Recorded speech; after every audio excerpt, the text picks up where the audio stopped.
Naniniwala ako doon sa sinabi niya. Hindi talaga siya pangulo ng kanyang pamilya. Hindi siya leader ng kanyang pamilya. Hindi siya ang padre ng pamilya.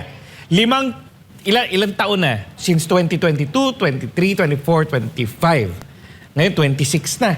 5 taon na. Pinakita niya, pinabayaan niya yung buong pamilya niya na babuyin ng ating pamahalaan. Na babuyin ng ating lipunan. Pinsan niya, Speaker of the House, ano pinagagawa? Maglolokohan pa ba tayo na wala silang kinalaman doon? Saldico lang? Paano gagalaw si Saldico? Saldico was a nobody. Sino naglagay dyan para maging Appropriations Committee Chair? At sasabihin nila walang kinalaman ng kanyang pinsan?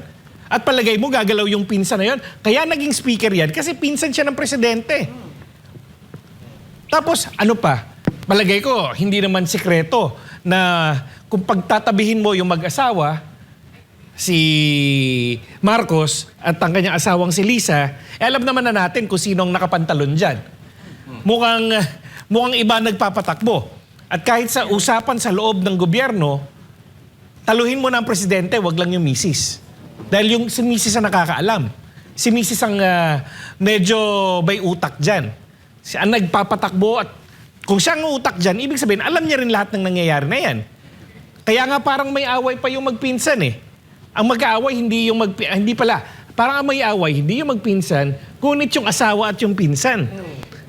Anong pinagawayan nila? Sino yung mas mangungurakot sa atin? Sino yung mas mas makikinabang? Mukhang yun ang pinag-awayan nila.